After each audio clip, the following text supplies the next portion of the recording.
The ship was small. That was the first thing the Velans noticed. When humanity sent its first ambassador to the greatest empire in the galaxy, they sent him in a ship no bigger than a cargo transport. David Cole stood at the window of his cabin and watched the massive planet grow larger.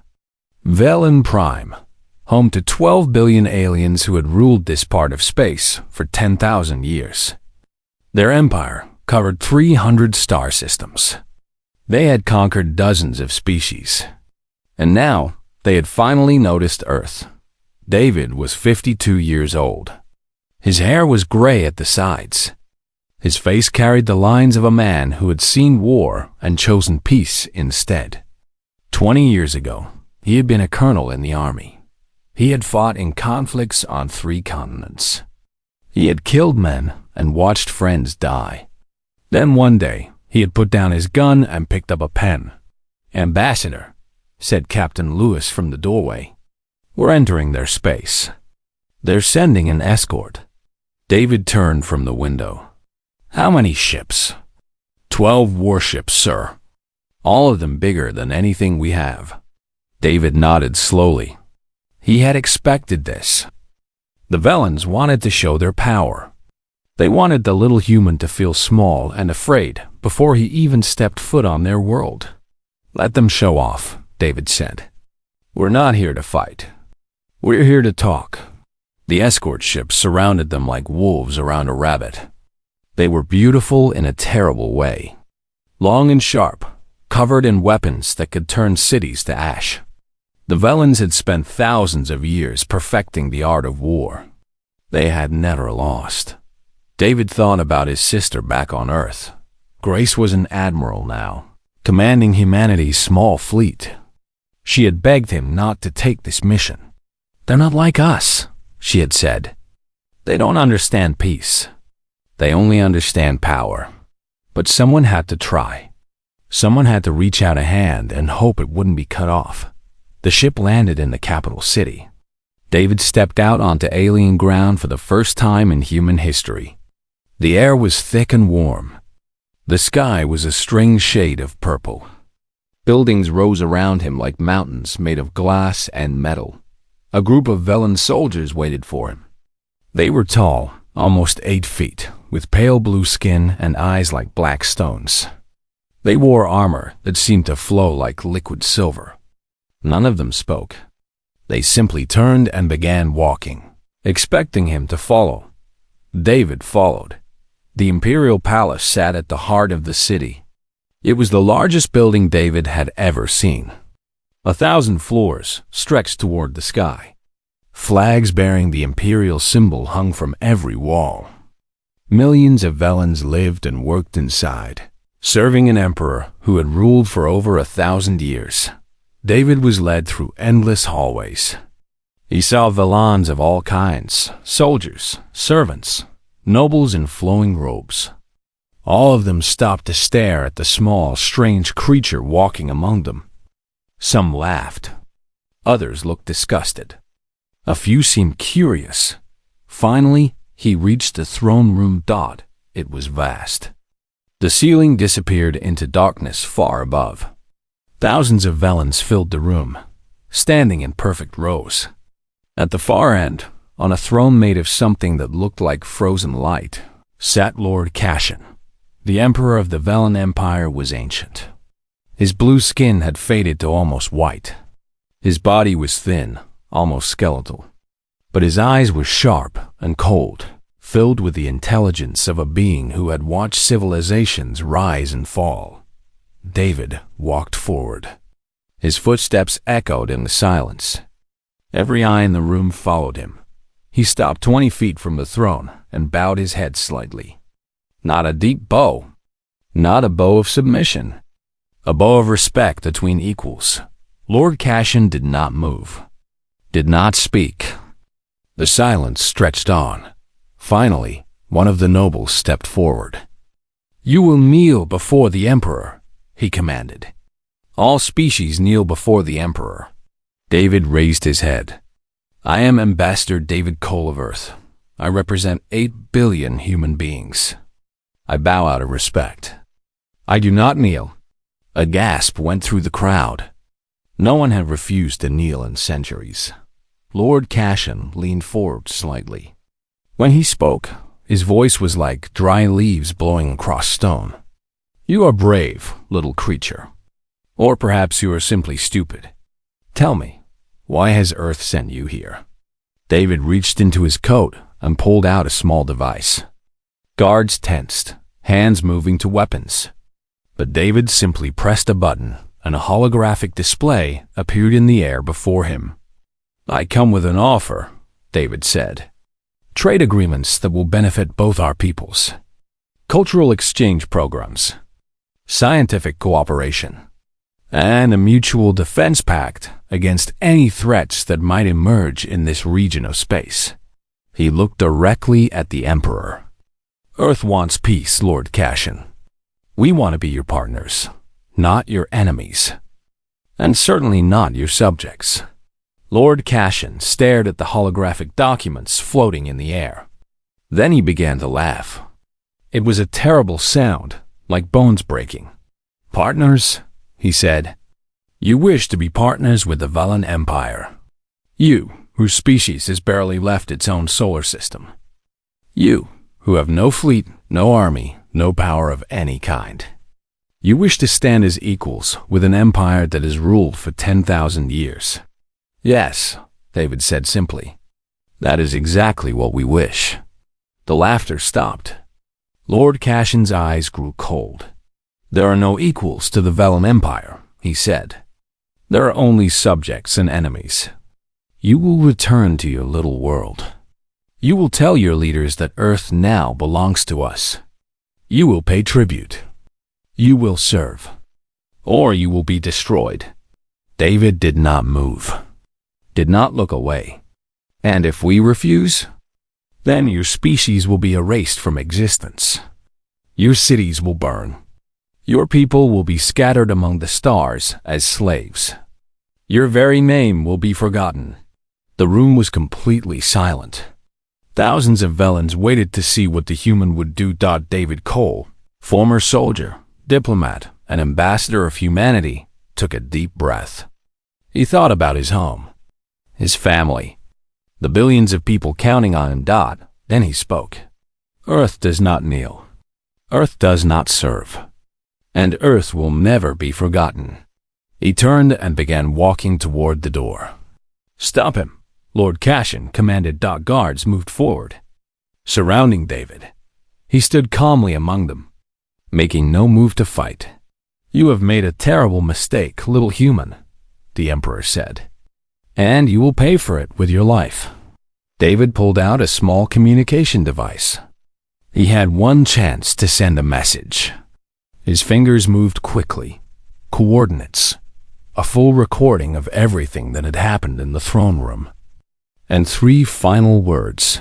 They won't negotiate. He pressed send. The guards seized him. They dragged him to the center of the room. Lord Cashin rose from his throne and descended the steps slowly. Let this be a message to all species who think they can defy the Empire, the Emperor announced. Let this be broadcast across every star system we control. Cameras activated throughout the room. The execution of humanity's first ambassador would be seen by trillions. David Cole did not beg, did not cry. He stood straight and looked at the Emperor with steady eyes. You think killing me will frighten humanity, he said quietly. You are wrong. You have no idea what you're about to unleash. Lord Cashin raised his hand. A blade of pure energy formed in his grip. Goodbye, little human. The blade fell. Across the galaxy, the broadcast played. Species that had been conquered long ago watched in silence. They had seen this before. They knew what came next. Humanity would submit or humanity would die. But far away, on a small blue planet orbiting an ordinary yellow star, Admiral Grace Mitchell received her brother's final message. She watched the recording. She saw him die. She did not cry. Not yet. There would be time for grief later. First. There would be vengeance. She picked up her communication device and called an emergency meeting of every military leader on Earth. When they asked what had happened, she played the recording. When it finished, the room was silent. "What do we do?" someone asked. Grace Mitchell looked at the faces around her. Soldiers, commanders, leaders from every nation on Earth. "We answer," she said, "and God help anyone who stands in our way." 3 months passed after David Cole's execution. The Velen Empire waited for humanity's response. They expected a message of surrender. They expected an apology. They expected the little species from the edge of the galaxy to accept its place beneath the Emperor's boot. They received only silence. Lord Cashin was pleased. "You see," he told his advisors, "humans are no different from the others. They make loud noises, but when faced with true power, they break. Soon they will send another ambassador. This one will kneel." His spies reported that Earth was quiet.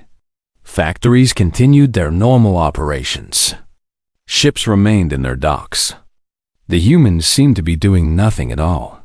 The Emperor smiled and turned his attention to other matters. The human problem, he believed, had solved itself. He could not have been more wrong. On Earth, something extraordinary was happening. Something that had never happened before in all of human history. Every nation on the planet had unified under a single command. Admiral Grace Mitchell stood at the center of the Global Defense Council, a room that held military leaders from every corner of Earth. Americans sat beside Russians. Chinese officers worked with European commanders. Old enemies had become allies overnight. David Cole's death had done what nothing else could. It had united humanity. "We have 3 months before they expect a response," Grace said. 3 months to build, to plan, to prepare. When we answer the Velen Empire, we will speak with one voice. And that voice will shake the stars. The room erupted in cheers. Across Earth, factories began working around the clock. Shipyards that had been building cargo vessels now produced warships. Scientists who had been studying the stars now designed weapons. Every resource, every mind, every ounce of human creativity was focused on a single goal. Commander Ryan Brooks led the intelligence division from a hidden base beneath the mountains of Colorado. He was a thin man with cold eyes and a brilliant mind. Before the war began, he had been a spy. He had spent 20 years learning the secrets of other nations. Now he turned those skills against an enemy from the stars. "We know almost nothing about them," he told his team on the first day. "That changes now. I want to know everything. Their ships, their weapons, their weaknesses. Every piece of information could save thousands of lives." His people went to work. They intercepted Velen communications. They studied the recordings David had sent before his death. They reached out to other species who had suffered under Velen rule, species who were only too happy to share what they knew. Slowly, a picture began to form. The Velen Empire was powerful, but it was old. Its technology had not changed in centuries. Its tactics were predictable. And most importantly, it was arrogant. The Velens believed they could not be defeated because they never had been. They had forgotten how to fight an enemy that truly wanted to win. "They think we're primitives," Ryan reported to Admiral Mitchell. "They think we're not worth worrying about. That's their greatest weakness." In a laboratory on the coast of California, Lieutenant Anna West worked on a different kind of problem. She was young, only 32, with dark hair and tired eyes. She had not slept more than 4 hours a night since the war began. Her job was simple: build weapons that the Velens had never seen before. "Their shields are designed to stop energy weapons," she explained to her team. "That's all anyone in this galaxy uses. Energy beams, plasma bolts, laser cannons. But we have something they've forgotten about." She held up a small metal object. It was a bullet. "Kinetic weapons," she said. simple projectiles moving at incredible speeds. Their shields won't know what to do with them. Her team developed railguns that could punch through Velen armor like paper. They designed missiles that could think for themselves, dodging and weaving until they found their targets. They created new forms of explosives that could crack open the hulls of the largest warships. But weapons were only part of the answer. In orbit above Earth, Captain Jig Turner supervised the construction of a new kind of ship. He was a tall man with broad shoulders and an easy smile that had disappeared the day he watched David Cole die. The Velens are used to big, slow, powerful ships, he told his crew. They line up and blast away at each other until one side breaks. We're not going to play that game.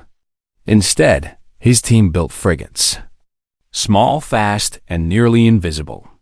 They used new stealth technology that made them almost impossible to detect. They could slip past enemy lines, strike from the darkness, and vanish before anyone knew what had happened. We can't beat them in a straight fight, Jake explained. But we don't have to. We just have to hurt them badly enough that they can't ignore us. General Marcus Stone prepared the ground forces. He was an old soldier, 60 years old with scars on his hands and gray in his beard. He had fought in wars on Earth and on distant moons. He had seen what humans could do when their backs were against the wall. The Velens have never faced infantry like ours, he told his troops. They've never seen soldiers who don't give up, who fight until their last breath, who would rather die than surrender. We're going to remind them what war really looks like. His soldiers trained day and night. They learned new tactics designed specifically for fighting the Velens. They studied their enemies' movements, their armor, their weaknesses. When the time came, they would be ready. As the weeks passed, Velen spies began to report strange activities on Earth. Ships were moving in unusual patterns. Communications were being encrypted in new ways. Something was happening, but no one could figure out what. It's nothing, Lord Cashin's advisors assured him. The humans are simply adjusting to their new reality. They will come to us eventually. The Emperor nodded and forgot about Earth once again. Meanwhile, Admiral Grace Mitchell received the final report from all her commandos. Ships were ready. Weapons were prepared. Soldiers were trained. After 3 months of silence, humanity was ready to speak. She stood in the command center of Earth's new flagship, the Remembrance. It was named for her brother, for all the humans who had died at alien hands, for everyone who had been forgotten. "Show me the fleet," she commanded. The main screen activated. 180 warships filled the display. Battleships and cruisers, frigates and destroyers, carriers loaded with fighters. It was the largest fleet humanity had ever built, and it had been built in secret. The Velens had no idea it existed. "Ma'am," said her communications officer, "we're receiving messages from the other species. They've been watching us prepare. They want to know if we're really going to do this." Grace smiled grimly. "Tell them to keep watching. They're about to see something no one has ever seen before." She turned to face her officers. These were the men and women who would lead humanity into its first true war among the stars. They looked back at her with steady eyes. No fear, no doubt, only determination. "My brother went to the Velens with an offer of peace," she said. "They killed him for it. They broadcast his death like entertainment. They thought it would break us. Double quotes, her voice grew harder. They were wrong. We are not broken. We are forged. Every ship we've built, every weapon we've designed, every soldier we've trained carries David's memory. And now it's time to show the galaxy what happens when you murder an ambassador of Earth." She turned back to the main screen. "All ships, prepare to jump. Our first target is the Dominion's Edge border station. They think they're watching for threats. They have no idea what's coming." The fleet began to move, engines glowing like angry stars. Commander Ryan Brooks stood at his station. watching intelligence reports scroll across his screen. Admiral, according to our information, Dominion's Edge has a garrison of 5,000 Velens and 12 warships. They're not expecting any trouble. Good, Grace said. Captain Turner, your stealth frigates will go in first. Disable their communications before they can call for help.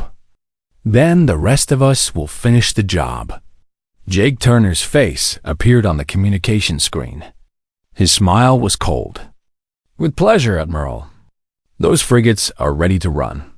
Lieutenant West, are the new weapon systems online? Anna West's voice came through clearly. All railguns are charged and ready. The missiles are programmed. Whatever we hit, it's going down. Grace nodded. She looked at the stars on the view screen. Somewhere out there, the Vellum Empire waited, unaware of the storm about to break upon them. My brother offered them peace, she said quietly. They answered with murder. Now it's our turn to answer. She raised her hand. All ships, engage jump drives. Earth fleet is going to war. The fleet vanished into the darkness between stars, leaving Earth behind.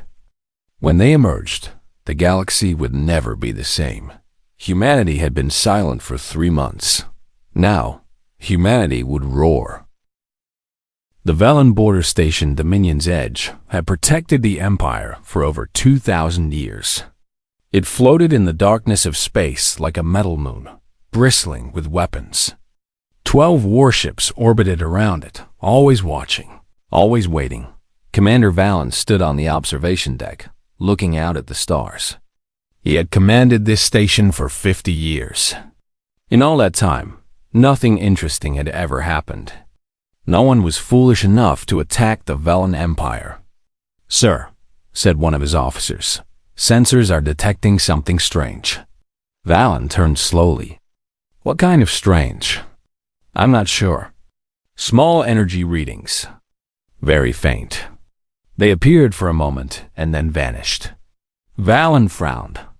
Run a full diagnostic. Probably just sensor ghosts. He turned back to the window. In the reflection, he could see his officers working at their stations. Everything was calm. Everything was normal. He never saw the first missile coming. Captain Jake Turner sat in the command chair of his stealth frigate, the Shadow. 11 other ships just like his hung in the darkness nearby, invisible to Velen's sensors. Target their communication arrays first, he ordered quietly. They can't call for help if they can't talk. His weapons officer nodded. Missiles away. 12 missiles shrieked through space. They were small and fast and smart. They twisted and turned, avoiding detection until the very last moment. The communication arrays exploded in balls of silent fire. Commander Valen stumbled as the station shook. Alarms screamed. Lights flickered. What's happening? He demanded. We're under attack. Communications are down. I can't reach anyone. Who? Who is attacking us? Before anyone could answer, the main view screen lit up with a dozen new contacts. Small ships, appearing from nowhere, moving faster than anything Velen engineers had ever designed. Open fire, Valen commanded. All weapons, open fire. The station's guns blazed to life. Energy beams lanced out into space. But the human frigates danced between them, never staying in one place long enough to be hit. And then they fired back. Jake Turner watched his railgun rounds slam into the station's shields. The shields flickered, sparked, failed. That's impossible, he heard someone say through an intercepted Velen communication. Nothing goes through our shields that fast. Jake smiled grimly. Welcome to the future. The 12 frigates circled the station like wolves, firing again and again. The Velen warships tried to respond, but they were too slow, too predictable. By the time they turned their guns on a frigate, it had already moved. One by one, the warships began to die. Admiral Grace Mitchell watched from the bridge of the Remembrance as the battle unfolded on her tactical display. The station's shields are down, her tactical officer reported. Captain Turner has destroyed 6 of their warships. The remaining 6 are attempting to flee. Don't let them, Grace said. Order the main fleet to jump in now. Space itself seemed to tear open as 180 human warships emerged from jump space. They appeared all around the station, surrounding it completely. Commander Valens stared at the view screen in disbelief. His mind could not process what he was seeing. Where had these ships come from? How had the humans built so many? This was impossible. This could not be happening. Sir, his weapons officer said, his voice shaking. They're charging weapons. Valen closed his eyes. He thought about his family back on Velen Prime. He thought about his Emperor, who had assured everyone that humans were no threat. The Emperor had been wrong. Fire everything, Valen ordered. If we're going to die, we take as many of them with us as we can. The station's remaining weapons opened fire. Energy beams streaked toward the human fleet. And then Lieutenant West's railguns answered. The projectiles moved too fast to see. They punched through the station's hull like needles through cloth. Explosions rippled across the surface of Dominion's edge. Atmosphere vented into space. Fires bloomed and died in the vacuum dot. In less than an hour, it was over. The station crumbled. The remaining Velen warships were either destroyed or captured. 5,000 Velens were dead or captured. Human casualties, 0. Admiral Mitchell allowed herself a moment of satisfaction. Then she pushed it aside. This was only the beginning. Send a message to all captured Velens, she ordered. Tell them they will be treated fairly and return to their homes when the war is over. We are not monsters. She paused. But also make sure they understand. This is what happens when you hurt one of ours. News of the attack spread across the galaxy like fire. Species that had been conquered by the Velens heard the story and could not believe it. A border station destroyed? Velen warships defeated? By humans? It had to be a mistake. It had to be a lie. But then the humans struck again. Captain Turner's stealth fleet hit 3 more outposts in the following week. Each time, they appeared from nowhere, struck hard, and vanished before reinforcements could arrive. Each time, the Velens lost. General Marcus Stone led ground forces onto a Velen mining world. His soldiers moved through the alien base like ghosts, taking control of key positions before the Velens even knew they were there. They've never fought infantry like us, Stone told his troops. They're used to enemies who stand in lines and wait to be shot.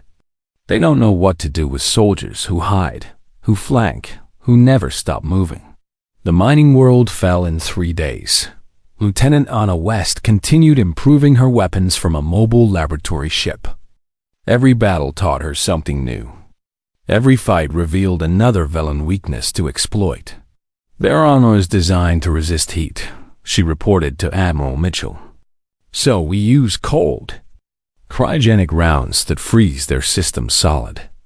They can't adapt because they've never had to adapt. They've been fighting the same way for centuries.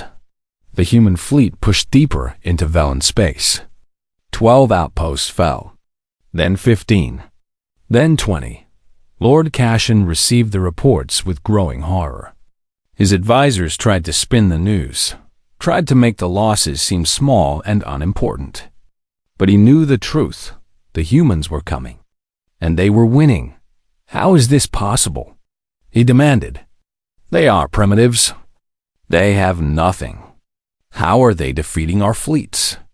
No one had an answer. The Emperor called for his greatest generals. He demanded new strategies, new weapons, new tactics. But everything they tried failed. The humans were too fast, too unpredictable, too determined. Commander Ryan Brooks made sure of that. From his intelligence ship, he monitored every Velen communication. He tracked their fleet movements. He knew their plans before they did. They're trying to set a trap at the Moran system, he reported to Admiral Mitchell.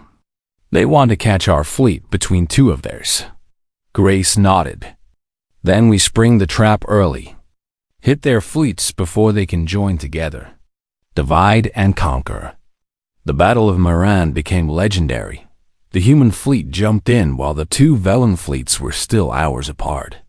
They hit the first fleet with everything they had. Railguns and missiles and fighters swarming like angry bees.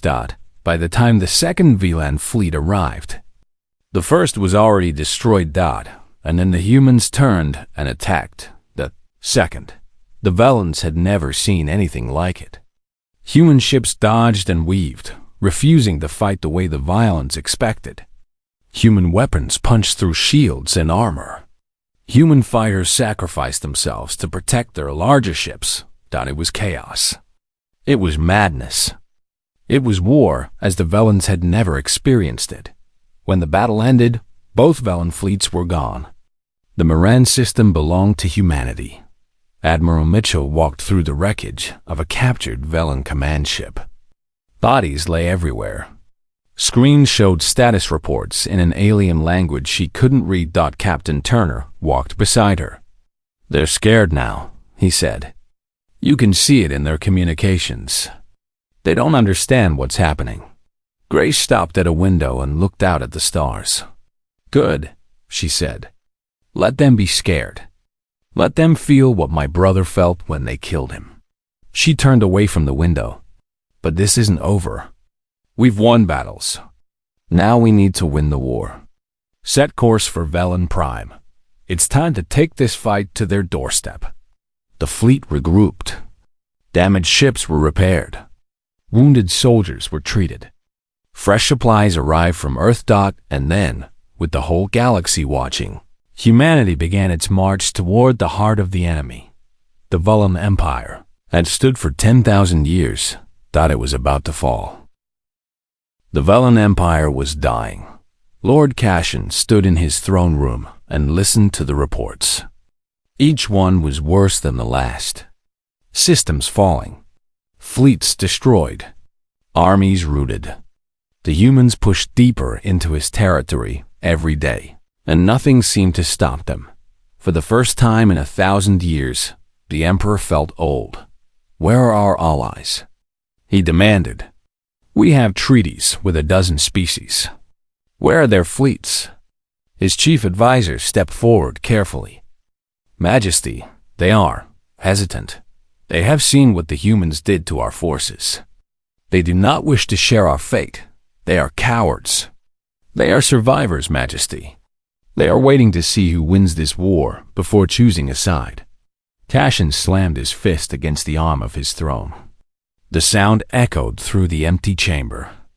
Once, this room had been filled with nobles and officers, all eager to serve.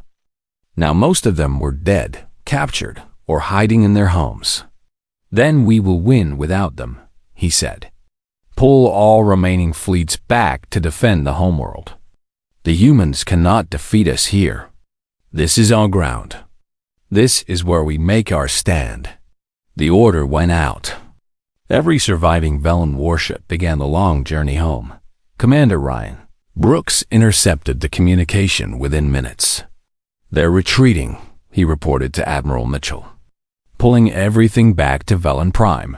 They're going to make their last stand there." Grace studied the tactical display. Hundreds of Velen ships were converging on their homeworld. It was still a formidable force, larger than the human fleet. "They're hoping to overwhelm us with numbers," she said. "Make it too costly for us to attack. Will it work?" Grace shook her head.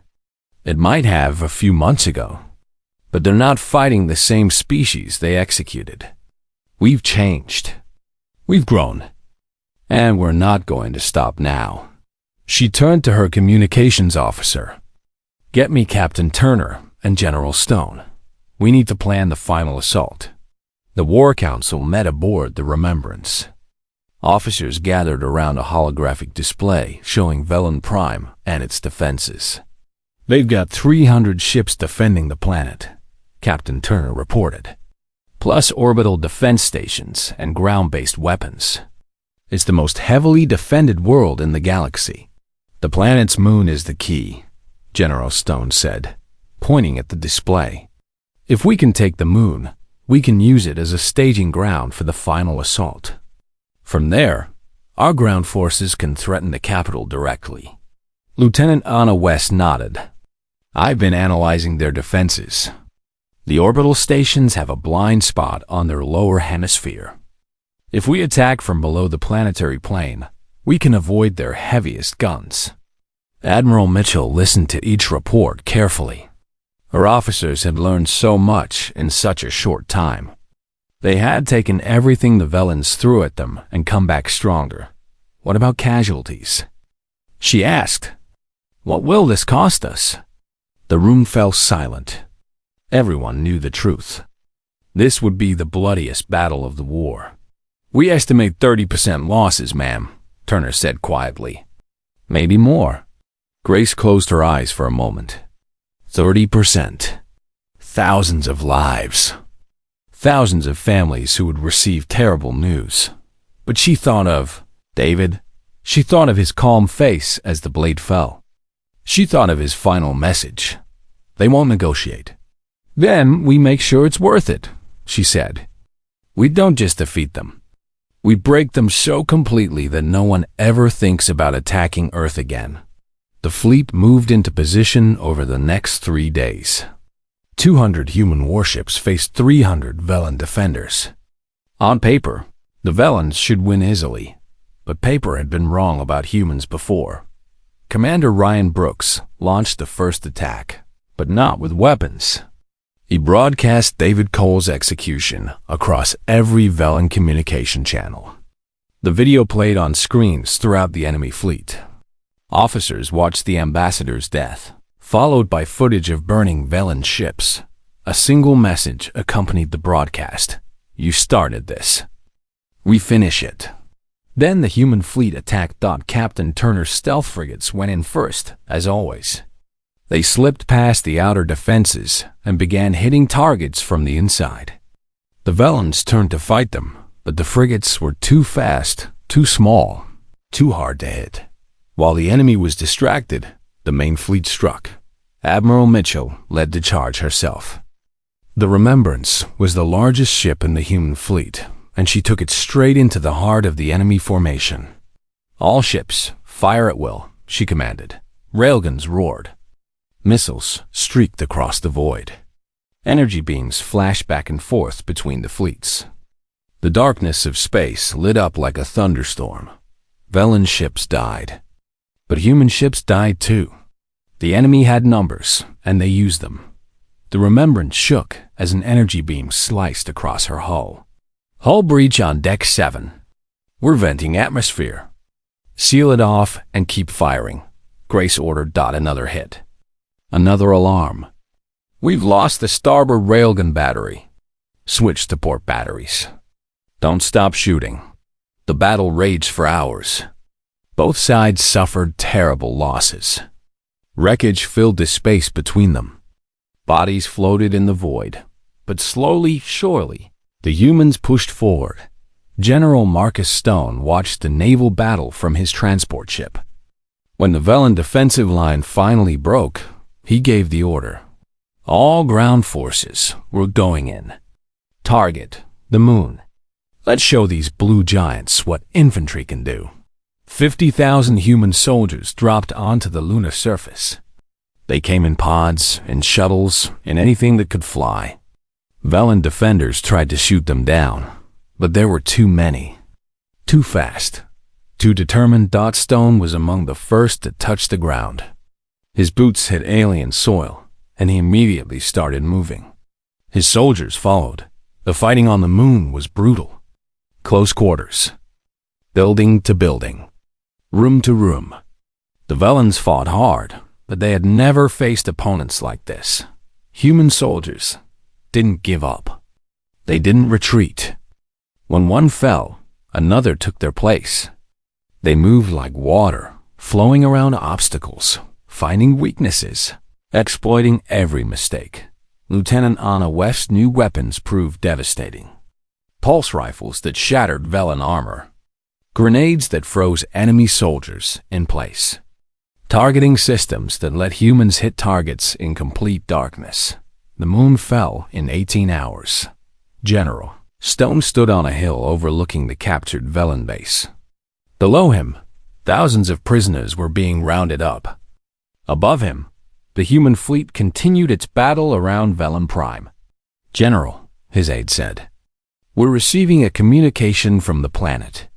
"Let me hear it." Lord Cashin's voice filled the air. It was different now. The arrogance was gone, replaced by something else. Desperation. "This is Emperor Cashin of the Velen Empire. I am calling for a ceasefire. I am prepared to negotiate terms of peace." Stone laughed bitterly. Now he wants to talk. Where was this attitude 3 months ago? He contacted Admiral Mitchell. "Ma'am, the Emperor is asking for peace."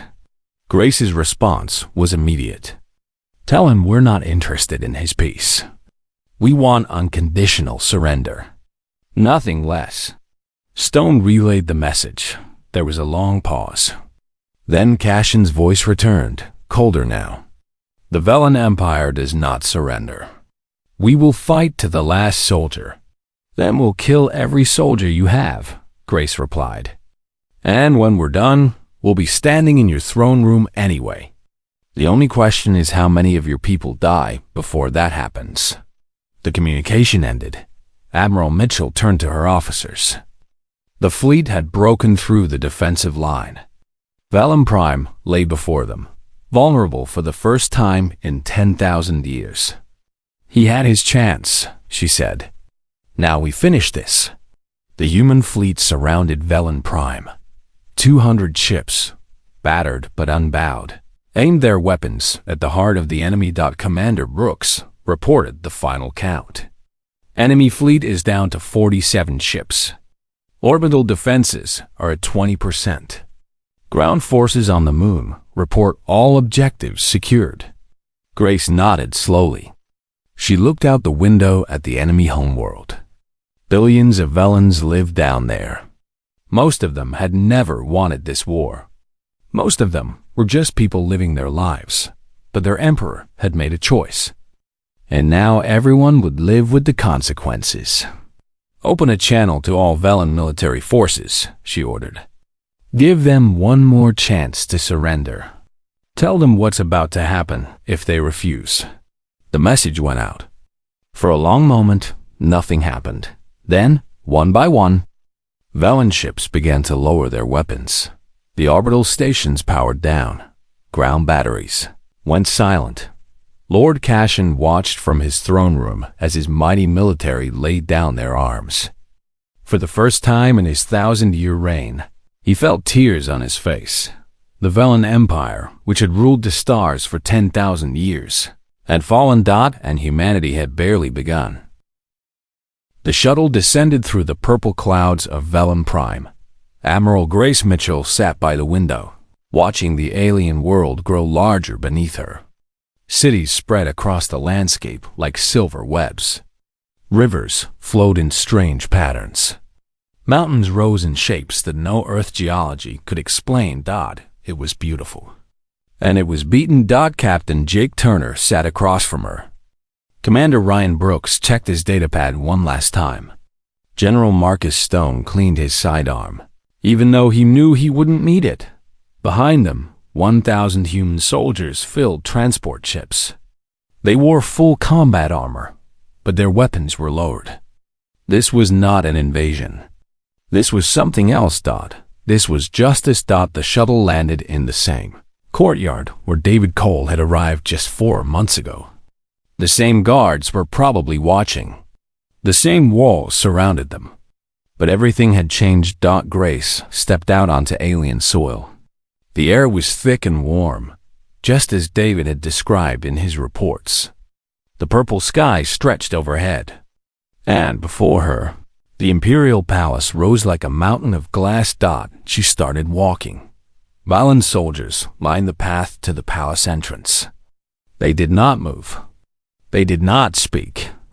They simply watched as the humans passed. Their eyes held no anger anymore, only emptiness. Only defeat. General Stone walked beside Grace. "I keep expecting them to attack," he said quietly. "Old habits." "They won't," she replied. "They know what happens if they try. They've learned." The doors of the palace opened. Inside, more Velans waited. Servants, nobles, officers who had once commanded great fleets. Now they stood in silence, watching their conquerors enter their sacred halls. Grace walked the same path David had walked. She saw the same artwork on the walls, the same statues of ancient emperors, the same symbols of power that had meant nothing when human weapons began to fire. Finally, she reached the throne room. It was vast. The ceiling disappeared into darkness above. Thousands of Velans filled the chamber, standing in perfect rows. At the far end, on his throne of frozen light, sat Lord Cashin. He looked older somehow, smaller. The arrogance was gone from his eyes. He sat slumped in his seat, a broken being at the end of a broken empire. Grace walked forward. Her footsteps echoed in the silence. Turner and Brooks and Stone walked behind her. 1,000 soldiers spread out through the chamber, surrounding the Velan court. She stopped exactly where David had stopped. 20 feet from the throne, Lord Cashin looked at her. When he spoke, his voice was dry and tired. "You have won, human. What more do you want?" Grace reached into her uniform pocket. She pulled out a small leather folder. It was worn and stained with blood. She placed it on the floor before the throne. "Do you know what this is?" she asked. Cashin stared at the folder, but did not answer. "These are diplomatic credentials," Grace said. "They belong to Ambassador David Cole. They were recovered from his body after you executed him." She let the words hang in the air. "He came here offering peace," she continued. "Trade agreements, cultural exchange, partnership between our peoples. He came with open hands, and you cut him down." Cashin shifted on his throne. He was arrogant. He refused to kneel. He insulted the empire. He refused to be a slave. "There's a difference." Grace stepped closer. Her eyes never left the emperor's face. "You broadcast his death across the galaxy. You wanted to send a message. You wanted everyone to see what happens to those who defy the Velan Empire." She smiled coldly. "Well, we saw. We all saw. And now everyone will see what happens to those who murder our people." Commander Brooks stepped forward and activated a device. Screens throughout the throne room came to life. They showed human warships surrounding the planet. They showed Velan fleets in ruins. They showed the Imperial flag being torn down from captured outposts. "The Velan Third Fleet destroyed," Brooks announced. "The Velan Fifth Fleet destroyed. The Moran Defense Force destroyed. 47 military installations captured or destroyed. Total Velan military casualties, over 200,000. Total human casualties, 8,412. He paused. Every one of those human lives was worth more than this entire empire. And every one of those deaths is on your hands. Cashin's face twisted. "You think you've won? You think this is over? Other empires will rise against you. Other species are lining up to thank us," Grace interrupted. "The species you conquered. The species you enslaved. They're sending messages to Earth right now, asking for alliances, asking for protection. You didn't rule the galaxy, Cashin. You terrorized it. And now the terror is over." She pulled a document from her uniform. "This is the instrument of unconditional surrender. You will sign it. Here is what it requires." She began to read. "First, complete and immediate disarmament of all Velan military forces. Every ship will be decommissioned. Every weapon will be destroyed." Cashin's hands gripped the arms of his throne. "Second, full war reparations to Earth and to every species harmed by the Velan Empire. Your treasury will pay for the rebuilding of worlds you destroyed. Murmurs spread through the Velen court. Third, the dissolution of the imperial government. There will be no more Velen Empire. Your species will govern itself through elected representatives, not through emperors and conquest. Cashin stood suddenly. You cannot do this.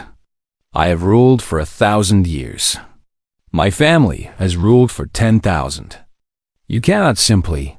Your family's rule ended the moment you killed my brother. The words cut through the chamber like a blade. Everyone froze. Grace's face was hard as stone. Your brother? Cashin whispered. David Cole was my brother. My only family. He spent his whole life trying to build peace. He believed that even enemies could become friends if someone was brave enough to reach out first. She stepped even closer, until she was looking up into the Emperor's ancient face. You killed that belief when you killed him. You showed the galaxy that kindness would be answered with murder, that peace would be rewarded with death. Her voice dropped to a whisper. So now I'm showing the galaxy something else. I'm showing them what happens when you push humanity too far. I'm showing them that every human life matters, that we protect our own, that we never forget and we never forgive. She held out the surrender document. Sign it, now. Lord Cashin looked at the paper. He looked at the human woman before him. He looked at the 1,000 soldiers filling his throne room.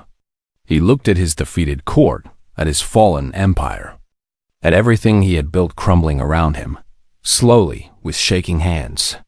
He took the document. He signed it. Grace took the paper back and looked at it for a long moment. Then she turned to face the cameras that were broadcasting across the galaxy. To all species watching, the war is over. The Velen Empire has fallen. Humanity did not seek this conflict. We were forced into it by an act of murder. But we have finished it, and we will not apologize for how we finished it. She paused. From this day forward, let it be known. Humanity stands ready to work with any species that approaches us in good faith. We offer friendship, trade, and alliance to all who want it. But we also offer this warning. Her eyes hardened. Never touch our people. Not an ambassador. Not a soldier. Not a single child. Because if you do, there is no distance far enough, no fortress strong enough, no army large enough to protect you from our response. She lowered her hand. That is humanity's promise. And unlike some empires, we keep our promises. The broadcast ended. In the days that followed, the new order took shape. Velen military officers surrendered their commands. Occupation forces moved in to keep the peace. Former slave species celebrated their freedom. Messages of gratitude poured into Earth from across the galaxy. Admiral Grace Mitchell oversaw it all. But before she left Velen Prime, she had one more task. She returned to the spot in the throne room where David had died. The stone floor had been cleaned, but she could still see faint discoloration where his blood had fallen. She knelt and placed something on the ground. A small stone marker, simple and plain. On it were carved David's name and 2 lines of text. He offered peace. You chose war. Remember the cost. Then she stood, straightened her uniform, and walked away. Captain Turner met her at the shuttle. Where to now, Admiral? Grace looked up at the purple sky. Somewhere beyond those clouds, Earth waited. Home. Take me home, Jake. The war is over. Time to start building the future David wanted. The shuttle lifted off. Velen Prime grew smaller beneath them. And then the jump drive engaged, and they were gone. In the throne room, Lord Cashin sat alone on his empty throne. The stone marker lay before him, a permanent reminder of his failure. He would live out his remaining years as a private citizen, stripped of all power. He would watch as his empire transformed into something new, something better. And every day, he would remember the human who had refused to kneel. Across the galaxy, Species that had watched the war in fear now looked at humanity with new eyes.